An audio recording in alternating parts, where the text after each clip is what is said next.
Shalom, selamat pagi Bapak Ibu, Saudara dimanapun Anda berada. Mari saya ajak sama-sama untuk merenungkan kebenaran firman Tuhan di dalam Injil Matius pasal yang ke-26. Satu perikop Saudara ayat 1 sampai ayat yang ke-13. Nanti pagi hari ini saya ingin memberi satu penekanan di ayat yang ke-7 Saudara. Tapi untuk lebih kita memahami maknanya, saya akan membacakannya satu perikop dari ayat 1 sampai ke-13 dari Injil Matius pasal yang ke-25. Matius 25 ayat 1 sampai 13, judul perikopnya adalah gadis-gadis yang bijaksana dan gadis-gadis yang bodoh. Sabda Tuhan berkata, pada waktu itu hal kerajaan sorga seumpama 10 gadis yang mengambil pelitanya dan pergi menyongsong mempelai laki-laki.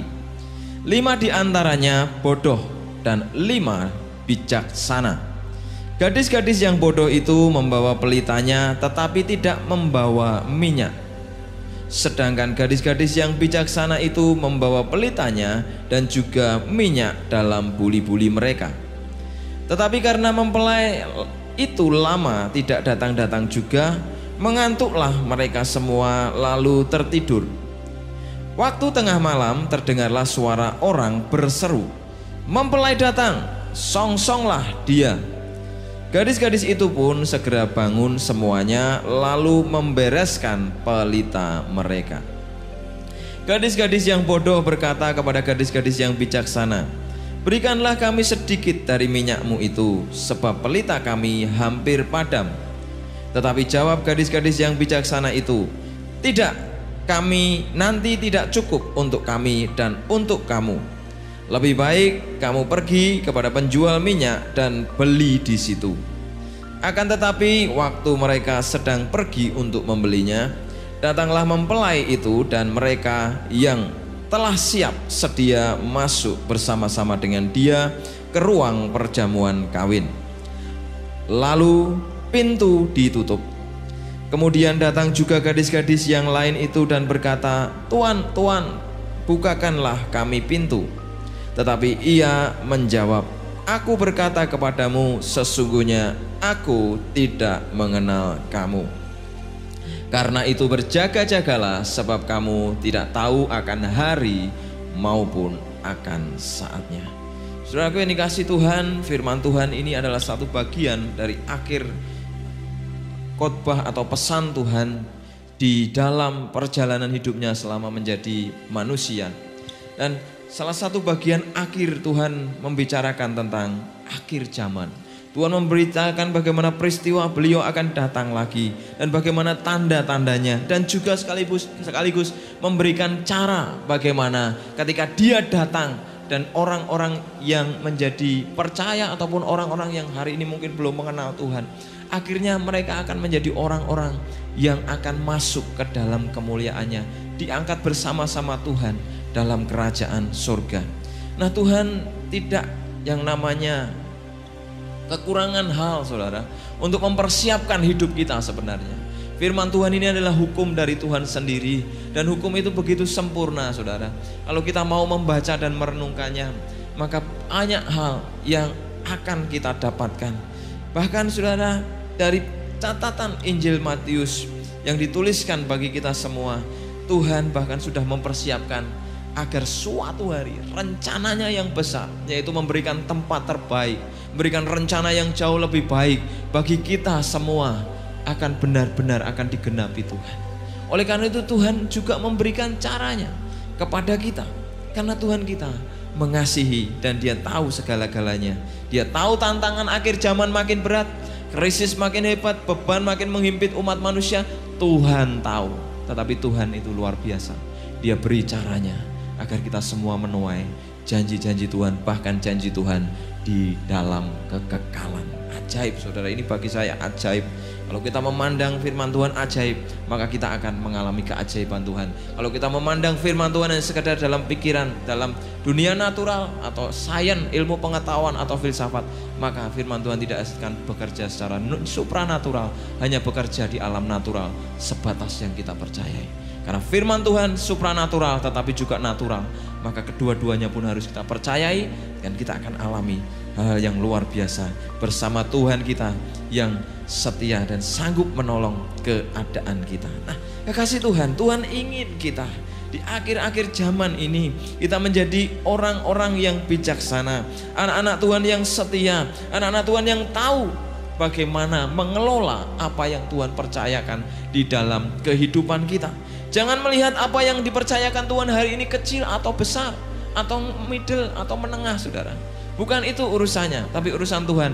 Apakah kita menjadi orang-orang yang bijaksana dan akhirnya keluar menjadi orang-orang yang Tuhan nanti berkata, engkau berkenan di hadapanku. Karena saudara, firman Tuhan juga mengatakan banyak orang mengerjakan ini dan itu, tetapi ternyata fokusnya salah, dan kemudian Tuhan bisa menolak orang tersebut.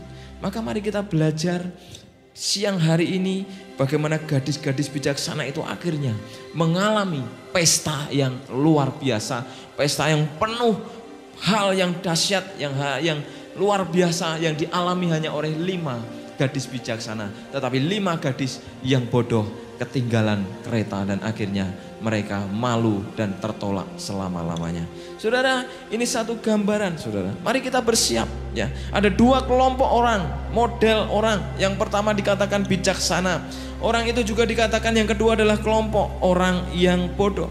Perhatikan saudara, di Masa 25 ayat yang ke-7. Firman Tuhan berkata, gadis-gadis itu pun bangun semuanya, lalu membereskan pelita mereka, saudara.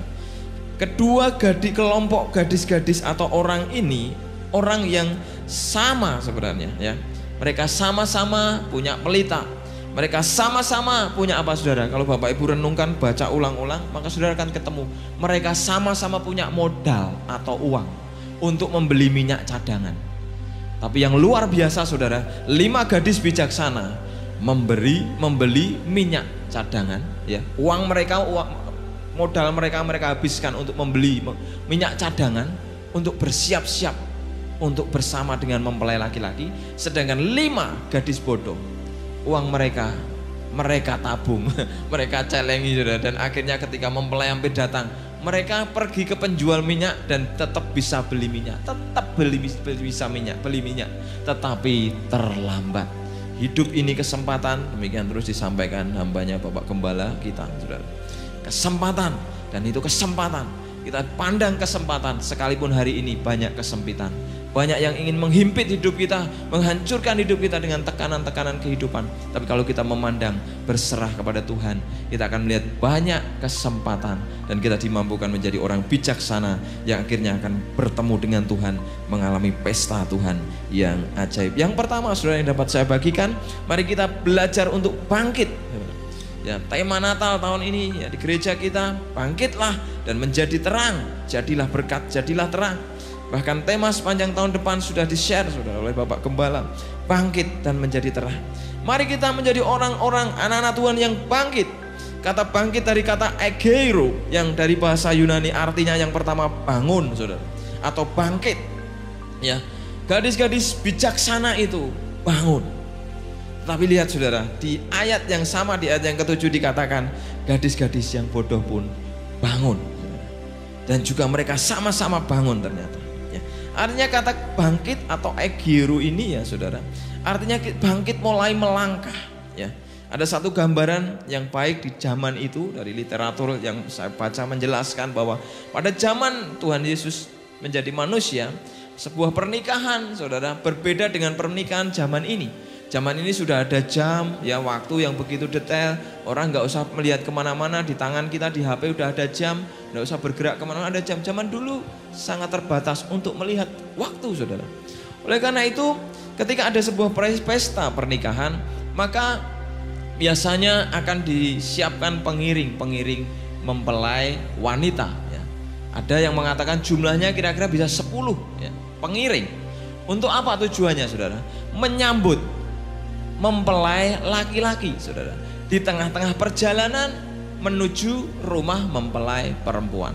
Nah, jadi para pengiring-pengiring mempelai ini 10 orang, saudara. Nanti kalau ada berita, misalnya dari sana jauh udah ada pemberita, mempelai laki-laki akan datang. Song-song dia. Jadi yang nyongsong ini, saudara, para pengiring mempelai wanita. Datang di tengah perjalanan sampai bahkan tengah malam, dan itu gelap, tidak bisa diketahui itu jam berapa. Harus nunggu, saudara. Dan nunggunya itu bisa lama. Dan Alkitab tadi katakan menunggu, akhirnya para mempelai gadis-gadis ini akhirnya mengantuk dan tertidur. Dan dibangunkan, saudara, dan kemudian mereka menyongsong, 10 orang ini menyongsong mempelai laki-laki di tengah perjalanan. Nah, pada waktu menyongsong, ya, menunggu itu enggak langsung ketemu enggak, saudara. Ada di tengah perjalanan, sang pengiring-pengiring itu harus menunggu sekian waktunya hingga akhirnya mereka sampai tertidur. Nah, di saat itulah, saudara, orang yang benar-benar bangkit dengan melangkah dengan iman, dan hanya sekedar bangkit tetapi tidak pernah hidup dengan iman yang dihidupi oleh Tuhan Yesus, maka akan menjadi berbeda sekali, saudara.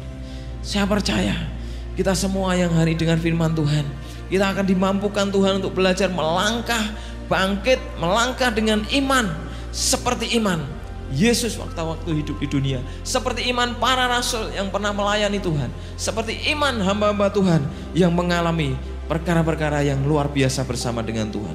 Bangkit dengan iman, saudara, dan pengharapan. Ada satu contoh yang baik. Tuhan pernah melatih yang namanya Yairus, kepala rumah ibadah, agar dia melangkah, bangkit, dan benar-benar merasakan kehidupan orang yang bangkit dan mengalami jawaban Tuhan dalam hidupnya.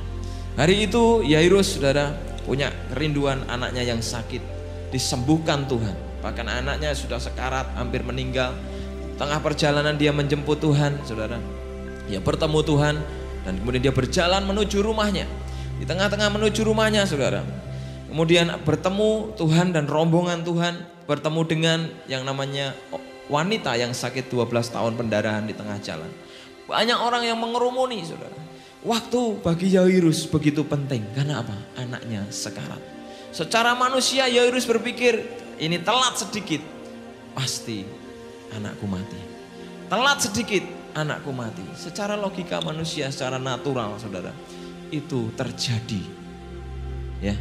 Dan namun kemudian Yairus yang begitu mungkin saja bisa saja gelisah, saudara, dibawa Tuhan ketemu sama orang perempuan sakit pendarahan, nggak sengaja, akhirnya Tuhan harus berhenti di situ.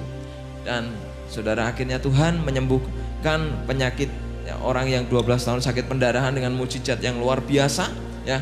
Dan kemudian baru Tuhan bergerak bersama Yairus menuju rumahnya. Dan ketika sampai di rumahnya, keluarganya dan orang-orang terdekatnya berkata, anakmu sudah mati.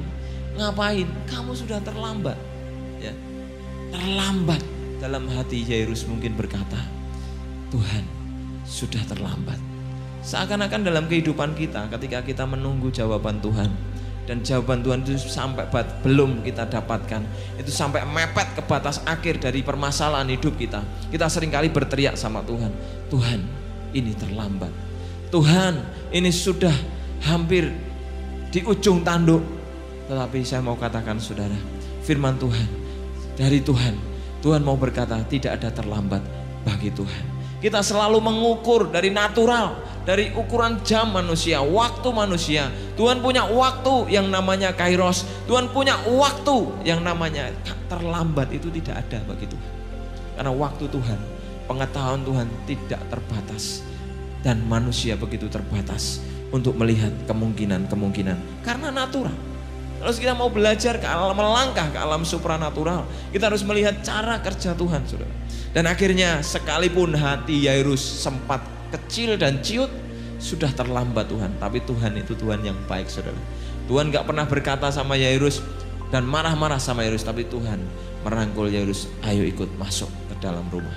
Tuhan menyingkirkan orang-orang yang mengelilingi Yairus, termasuk keluarganya yang berusaha merusak, menghancurkan, mengintimidasi iman dengan terus berkata dan menertawakan mereka, anakmu sudah mati, buat apa di sini, gak ada yang bisa dilakukan. Ditertawakan loh, saudara Tuhan.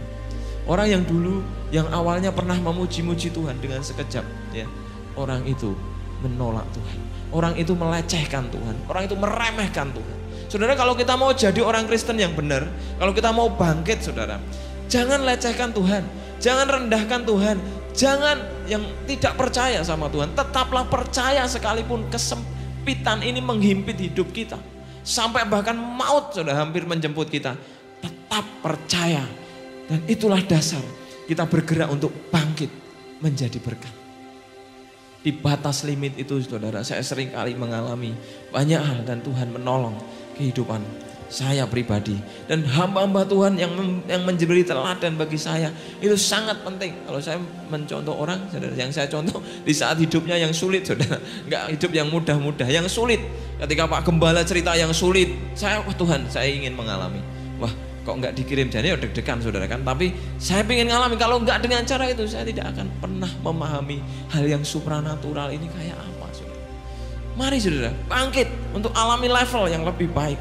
Kalau kita hari ini diuji dengan ujian yang lebih kuat, bangkit lebih kuat lagi. Jangan menyerah, maju terus saudara.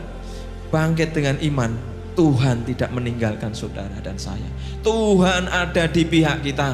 Alkitab katakan kalau Tuhan di pihak kita, kemenangan sudah pasti milik kita. Hanya waktunya Tuhan. Waktu supranatural, kairosnya Tuhan yang ajaib.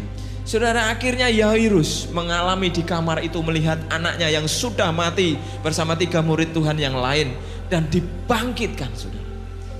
Yairus hanya berharap anaknya yang sakit sembuh, tetapi mujizat yang dibuat Tuhan, orang mati dibangkitkan 2 kali lipat. Itu kemenangan yang besar di surga, bersorak-sorai setan kelimpungan, saudara. Kalau kita mau ikut rencana Tuhan, bukan rencana kita yang terjadi, tapi rencana Tuhan yang jauh lebih dahsyat dan ajaib dalam hidup kita akan terjadi. Kita melihat bagaimana peristiwa Lazarus, Maria dan saudaranya, saudara. Lazarus mati, saudara, 4 hari. Mereka udah hopeless. Mereka udah berkata, Tuhan sudah terlambat, Tuhan sudah tidak mungkin, sudah Tuhan datang mungkin untuk doa, ya, penghiburan. Doa penghiburan saja Tuhan, ya. Selama 4 hari ini dia sudah mati di kuburan, Tuhan gak usah doa yang lain, kesembuhan dan lain deh. Tuhan doa untuk penghiburan. Mungkin harapan Maria dan saudara-saudaranya waktu itu hanya untuk doa penghiburan. Tapi Tuhan berkata ada rencana yang besar. Orang yang sudah mati 4 hari dibangkitkan. Dia Tuhan yang bukan hanya sekedar mampu menyembuhkan sakit, saudara, tapi ketika orang yang mati pun Tuhan bisa bangkitkan dalam koridor rencana Tuhan yang mulia dan ajaib. Saudara, mari kita juga bangkit di dalam setiap doa-doa kita. Doa bagi gereja Tuhan, doa bagi bangsa dan negara yang hari ini diseru-serukan oleh Bapak Gembala dan hamba-hamba Tuhan di tempat ini. Kita berdoa bangkit, berdoa. Kalau kita nggak bisa lakukan apa-apa untuk bangsa ini, berdoa. Bill Pringle katakan, a powerless church is important church, atau gereja yang tidak memiliki kuasa yang sesungguhnya dari Tuhan, tidak memiliki impartasi dari sorga, adalah gereja yang important atau yang lemah, gereja yang tidak bisa mengubah beban menjadi berkat, tidak bisa mengubah sesuatu yang sulit menjadi kesempatan yang akhirnya dipakai Tuhan menjadi berkat yang dahsyat bagi kehidupan banyak orang. Doa mengubah segala sesuatu. Tapi ketika kita berdoa, yang diubah Tuhan adalah apa? Respon kita, hidup kita. Tuhan pasti akan menolong kita, Bapak Ibu Saudara. Tuhan pasti tolong kita. Tuhan tidak pernah berdusta. Janjinya ya dan amin. Dia pasti tolong saudara dan saya. Tapi ketika kita berdoa, mari kita datang dengan cara yang benar, bahwa Tuhan akan mengubah segala sesuatu. Ya, keadaan kita yang kurang Tuhan akan limpahi. Tetapi yang pertama, keadaan kita yang gelap Tuhan terangi. Manusia-manusia lama kita dirontokkan Tuhan, dihancurkan Tuhan, dan diganti manusia baru, manusia Kristus yang akan mengubah kehidupan kita. Ayo kita terus berdoa. Jangan lemah, jangan menyerah, saudara. Hari-hari ini banyak orang tidak berdoa. Akhirnya bisa berdoa di sini, bisa berdoa di sini, berdoa di sini. Itu sebenarnya saudara bisa menyepelekan Tuhan, saudara. Kalau tidak ada komitmen di dalam jam-jam doa, itu artinya menyepelekan Tuhan. Saudara mungkin nggak berdoa di gereja, saudara. Tapi kalau doa di gereja juga lebih baik. Kalau mungkin tapi saudara juga harus berdoa di rumah. Kenapa, saudara? Saya melihat, saudara, dalam penelitian saya suatu hari, semoga bisa terlahir sebuah penelitian menjadi buku, saudara. Orang yang lama-lama berkata berdoa kan bisa di mana saja, Pak. Akhirnya itu ngenteng ya, saudara. Dan bisa dilihat kehidupannya. Tapi orang yang ada komitmen doa di dalamnya, ya komitmen saudara, tapi juga bisa berdoa di mana saja, itu yang mengalami perkara-perkara Tuhan yang dahsyat dan ajaib. Karena musuh kita ini rasa baini saudara, ya roh jahat, kuasa yang tidak terlihat. Kapanpun kita bisa jatuh di dalam dosa kalau kita tidak berdoa dan percaya kepada kuasa firman Allah. Tapi kalau kita berdoa, Tuhan akan memimpin kita sehingga kita akan ditolong Tuhan mengalami perkara-perkara yang ajaib dari Tuhan kita yang luar biasa. Saudara, mari kita bangkit dalam iman, bangkit dalam doa, bangkit dalam cara kita membaca firman, bangkit dalam merespon setiap kehendak Tuhan. Yang kedua, mari kita mempersiapkan yang namanya minyak cadangan. Mari kembali ke ayat yang ke-7 saudara. Ya, ayat yang ke-7 firman Tuhan mengatakan, gadis-gadis itu pun bangun semuanya lalu membereskan pelita mereka. Saudara. Jadi gadis-gadis bodoh dan bijaksana ini juga bangun. Mereka juga membereskan pelita mereka. Saudara. Tetapi masalahnya satu saudara. Begitu mereka bangun membereskan pelita, maka didapati gadis-gadis yang bijaksana punya minyak cadangan. Ketika apinya hampir padam, mereka punya minyak untuk diisi agar apinya tetap menyala. Sedangkan gadis yang bodoh tidak punya cadangan minyak sehingga pelita mereka akan padam. Kenapa saudara? Pada zaman dulu waktu mereka menyongsong, ya mempelai laki-laki, ketika mempelai laki-laki benar-benar datang saudara, butuh jalan karena malam itu gelap, nggak ada lampu yang namanya merkuri di pinggir-pinggir jalan saudara. Ya, jadi ada lampu pelita itulah saudara yang bisa membuat mempelai laki-laki, oh ini loh pengiring mempelai wanita, oh ini loh. Tapi kalau sumbu atau yang namanya apinya padam, mereka tidak dikenali saudara. Karena apa? Mungkin dandanannya udah luntur ya kan, dan lain sebagainya. Jadi kata mempersiapkan ini saudara, ya artinya dari kata kosmeo saudara, dan kemudian mungkin saja berkembang jadi kata kosmetik ya kan. Artinya apa? Berdandan atau berhias. Mari kita terus berdandan, berhias, ya, mempersiapkan saudara. Ya, membereskan ini artinya adalah mempersiapkan minyak cadangan. Ya. Di dalamnya terdapat kata untuk bagaimana orang berhias atau berdandan. 1 Petrus 3 ayat 3 sampai 4 mengatakan, janganlah kecantikanmu hanya cantik luar saja, dalam terjemahan sederhana Indonesia. Seperti menghias rambut, memakai perhiasan emas atau pakaian yang indah. Tetapi biarlah kecantikanmu merupakan hal-hal yang tidak kelihatan juga, yaitu kecantikan yang keluar dari dalam hatimu, maksudnya hati yang lemah lembut dan tenang. Dan sampai kamu menjadi tua, kecantikan seperti itu tidak akan hilang dan sangat berharga di mata Allah. Saudara, ajaib ini luar biasa. Kecantikan itu bisa hilang kalau kita menua. Kegantengan saudara bisa hilang kalau kita menua. Itu saudara bisa dempul sampai 1 cm saudara, itu tetap saudara kelihatan nantinya. Tetapi saudara, kecantikan manusia rohani, manusia batiniah yang dari dalam tidak bisa hilang. Itu dipelihara dari apa saudara? Dari hati yang lemah lembut dan taat kepada firman Tuhan. Kata membereskan saudara di ayat yang ke-7 dari kata kosmeo selain berarti kata berdandan atau berhias, tapi juga artinya adalah mengatur saudara, mempersiapkan atau mengatur supaya terlihat lebih indah dan menjadi mulia atau terhormat dalam pandangan Tuhan. Jadi kata membereskan artinya adalah mengatur saudara, mengatur prioritas-prioritas hidup kita. Saudara, tadi saya katakan kedua kelompok gadis ini, orang ini, dia sama-sama punya yang namanya modal, uang dalam hidupnya. Tapi uang orang dari gadis-gadis bijaksana ini dipersembahkan, diberikan, dipersiapkan untuk membeli minyak cadangan ketika untuk menyongsong yang namanya mempelai laki-laki. Tapi uang-uang dari gadis-gadis bodoh, mereka apa? Tabung. Ditabung tok nggak buat apa-apa. Kalau ditabung terus tujuannya untuk hal-hal yang mulia bagi pekerjaan Tuhan, ajakmu luar biasa saudara. Tetapi ini ditabung, disimpan, dibawa di kantong saudara. Nah, akhirnya kedandapan. Artinya apa saudara? Kalau orang mempersiapkan hidupnya dengan baik jauh hari saudara, dia akan disebut orang-orang yang bijaksana. Ada pandangan hal yang bagus, saudara. Saudara baca literatur, ada perbedaan orang-orang yang hidup di negara-negara maju, ya, terutama negara-negara maju yang pernah disentuh kasih Kristus. Artinya dulu pernah mengalami revival, dilawat Tuhan dan menjadi negara yang mengenal Yesus. Tidak tahu sekarang hari ini, tapi itu menimbulkan satu kebiasaan yang baik, ya. Dan bandingkan dengan negara-negara di dunia ketiga atau negara-negara sedang berkembang, saudara.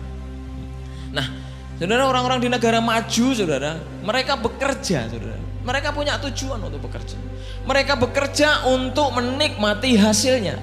Mungkin itu untuk namanya menyekolahkan anak, mungkin itu untuk yang namanya rekreasi, ya, sampai ke luar negeri. Mungkin itu untuk mempersembahkan di gereja, persembahan pekerjaan Tuhan, untuk mengatur ini agar hidup mereka makin berkembang, makin enak menikmatinya. Pokoknya tujuannya agar mereka bisa nikmati apa yang mereka hasilkan dari jerih lelah mereka. Mereka juga menabung, saudara. Tetapi nggak ditabung semua, tapi dinikmati, saudara. Nah, tetapi orang-orang sebagian besar di negara dunia ketiga atau yang sedang berkembang, mereka bekerja, saudara. Udah rekoso ya, kayak rodi, saudara. Ditabung, dikelompoknya ben sampean apa? Sugih, duitnya oke. Ngelumpuk oke, tapi mereka lupa untuk menikmati. Nah, ini mentalitas, saudara, cara berpikir. Tetapi orang-orang di zaman negara yang pernah disentuh kasih Tuhan, ya, negara maju yang pernah disentuh kasih Tuhan, mereka mempersiapkan dengan baik sehingga mereka bisa menikmati. Dan seperti gambaran gadis bodoh dan gadis bijaksana ini, gadis bijaksana itu begitu mempelai, mereka tidak takut khawatir karena mereka akan menikmati apa yang mereka kerjakan selama ini, uang yang mereka pakai, investasi pelayanan yang mereka lakukan, pekerjaan-pekerjaan, pelayanan-pelayanan, persembahan-persembahan, cara mereka mengatur uang, mengatur mereka beribadah, mengatur bagaimana mereka menjalankan iman kepada Tuhan Yesus Kristus. Benar-benar diatur, diprioritaskan dengan baik. Nah, Alkitab mengatakan bahwa mempersiapkan itu ada prioritasnya, tadi saya katakan. Persiapan itu ada prioritas agar semuanya teratur, tersusun dengan indah dan rapi untuk hormat dan kemuliaan Tuhan. Artinya, saudara, waktu kita memprioritaskan sesuatu, maka mari kita memprioritaskan manusia rohani, saudara. Manusia kita ada 3 bagian, roh, jiwa, dan tubuh. Ada yang percaya dikotomi roh, jiwa, dan juga tubuh. Silahkan, saudara, karena itu bagian dari sains, saudara. Tapi roh dan jiwa, saudara, itu adalah prioritas kita yang pertama. Karena itu kekal. Kita harus mendandani manusia rohani, manusia batinia, manusia jiwani ini sehingga indah, sehingga cantik, sehingga ada prioritas minyak cadangan yang mengalir. Nah, minyak cadangan itu apa sih, saudara? Minyak cadangan sebagian besar ada yang berkata itu Roh Kudus, itu ada pengurapan Roh Kudus. Ya, itu betul, saudara, memang itu betul. Tetapi intinya minyak cadangan itu berbicara tentang apa saja yang dikerjakan Tuhan dalam hidup kita, saudara. Sehingga kita akhirnya yang namanya mempersiapkan dari apa yang dikerjakan Tuhan itu untuk memprioritaskan hal-hal yang baik, yang prioritas dulu untuk hal-hal yang bersifat apa, saudara? Untuk kemuliaan Tuhan dalam hidup kita. Nah, saudara, apa, saudara? Dalam Galatia 5, saudara, minyak cadangan itu seringkali digambarkan dengan yang namanya buah roh. Ada kasih di dalamnya, saudara. Ada kasih, saudara, mengalir dalam hidup anak-anak Tuhan, ya. Kemudian juga ada sukacita, ada damai sejahtera, ya, ada kesabaran, ada sukacita, ada kesabaran, ada kebaikan, ada kemurahan, ada kesetiaan, ada kelemah lembutan, ada penguasaan diri. Dan dikatakan ayat 23, tidak ada hukum yang menentang hal itu, saudara. Ini juga hukum, dan hukum ini tidak dapat ditentang oleh apapun. Orang boleh menentang pengenalan akan Tuhan, pengenalan akan Kristus, tapi hukum ini tidak dapat ditentang. Mari persiapkan minyak cadangan kita untuk belajar dari sini, saudara. Tiap hari kita buahkan, hasilkan buah kasih lebih baik lagi, lebih mulia lagi, sukacita lebih baik lagi, lebih mulia lagi, damai sejahtera lebih baik lagi, lebih mulia lagi, dan lain sebagainya sampai penguasaan diri lebih baik lagi, lebih mulia lagi. Saudara, itulah fokus hidup kita. Mari, saudara, belajar. Kalau saudara punya uang, punya berkat, ya, minta pimpinan Roh Kudus, ya, minta pimpinan Tuhan, saudara. Saudara bisa menginvestasikan untuk membeli minyak cadangan ini, saudara. Karena minyak cadangan bukan dibeli dengan uang, saja, tetapi yang paling utama adalah dengan sikap hati tadi dikatakan yang lemah, lembut, rendah hati dan penuh dengan ketaatan melakukan firman Tuhan. Penuhi minyak saudara sebelum waktunya habis. Hidup ini kesempatan mulai melangkah dalam iman, mulai melangkah bangkit dalam pengharapan, mulai mempersiapkan hidup kita. Ayo kita menjadi cantik-cantik ya, rohani saudara, bukan sekedar luar. Tuhan tidak melarang saudara beli kosmetik. Tadi dikatakan itu nggak melarang sama sekali. Saudara boleh cantik di luar itu, ya mau bengesan setebal sesenti, monggo kalau saudara pede. Tetapi yang paling penting itu minyak cadangan itu untuk mendandani manusia dalam rohani, manusia seperti Tuhan Yesus yang dewasa, manusia Kristus dalam hidup kita, sehingga saudara manusia itu akan makin cantik.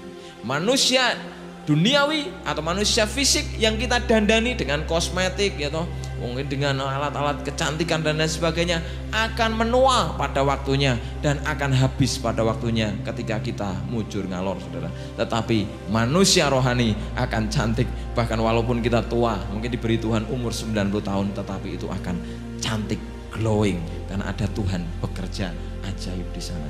Dan kita pasti percaya saudara, kita akan seperti gadis bijaksana. Dia bangkit tapi mempersiapkan hidupnya dengan benar untuk mengelola tanggung jawab yang diberikan Tuhan dalam hidupnya, terutama untuk hal-hal rohani. Kemudian jasmani itu akan bekerja dalam kemudian urutan tersendiri kemudian setelah rohani, dan akhirnya mereka menuai. Lihat saudara, gadis bodoh uangnya bawa ya, tapi mereka akhirnya tertolak saudara. Kelabaan saudara. Mereka waktu pergi beli minyak, Tuhan berkata terlambat. Tetapi gadis yang bijaksana, ayo masuk pesta. Mereka ngalami bukan hanya sekedar kemenangan, tapi itu jauh lebih dari sebuah kemenangan, karena sudah bersama dengan Tuhan yang memberikan kemenangan sejati dalam hidup kita. Ayo saudara, di saat-saat sulit, himpitan mungkin menghimpit hidup saudara, jangan lihat kesempitan, lihat kesempatan bahwa hari ini Tuhan ingin kita bangkit bergerak, mengalami yang lebih lagi, karena yang kita pikirkan beda dengan yang dipikirkan Tuhan. Sejauh langit dan bumi rancangan Tuhan dari rancangan kita, tapi kita harus bekerja dengan caranya Tuhan. Tuhan ingin kita bangkit dalam iman, dalam setiap doa-doa kita, pengenalan akan Tuhan kita, tapi juga ingin mempersiapkan hidup kita. Kelola hidup saudara, manage, jangan hambur-hamburkan apa yang ada dalam diri saudara. Alokasikan, mulai pikirkan, ini berkat harus kemana, ini apa harus kemana, ini pelayanan yang harus saya prioritaskan apa. Ada banyak orang pelayanan tapi nggak doa saudara. Ada banyak orang pelayanan tapi nggak baca firman dengan baik, bolong-bolong saudara. Itu saudara gawat, nanti bisa masalah. Ini bisa seperti gadis-gadis bodoh. Persiapkan hidup saudara kalau saudara mau dipakai Tuhan luar biasa. Hari ini saya kalau saksikan banyak saudara, doa yang saya doakan Tuhan banyak berbicara, banyak orang temukan banyak hal. Saya sendiri sampai bingung saudara, sampai terus saya renung-renungkan sampai nanti Tuhan proses penggenapan demi penggenapan. Saudara, saya percaya kalau kita mau hampiri Tuhan dalam doa, di situ kita akan menemukan kekuatan yang namanya tetap menjaga minyak cadangan, minyak pengurapan itu terus terpelihara dalam hidup kita, di dalam setiap kehidupan yang kita jalani. Ayat ini saya tutup dengan Ibrani 10 ayat 36. Sabda Tuhan berkata untuk tetap 10, Ibrani 10 ayat 36. Ibrani 10 ayat 36, Lembaga LAI terjemahan baru berkata, sebab kamu memerlukan ketekunan, supaya sesudah kamu melakukan kehendak Allah, kamu memperoleh apa yang dijanjikan itu. Saya ulang sekali lagi, sebab kamu memerlukan ketekunan, supaya sesudah kamu melakukan kehendak Allah, kamu melakukan apa yang dijanjikan itu. Mari tetap tekun dan setia untuk melakukan apa saja. Mari kita berkata, ini kehendakmu, apapun aku jalani Tuhan, karena itu adalah minyak cadanganku akan penuh dan aku akan tetap menyala di hadapan Tuhan. Kiranya Tuhan memberkati dan Tuhan memberi kemenangan bagi setiap saudara dimanapun berada. Haleluya.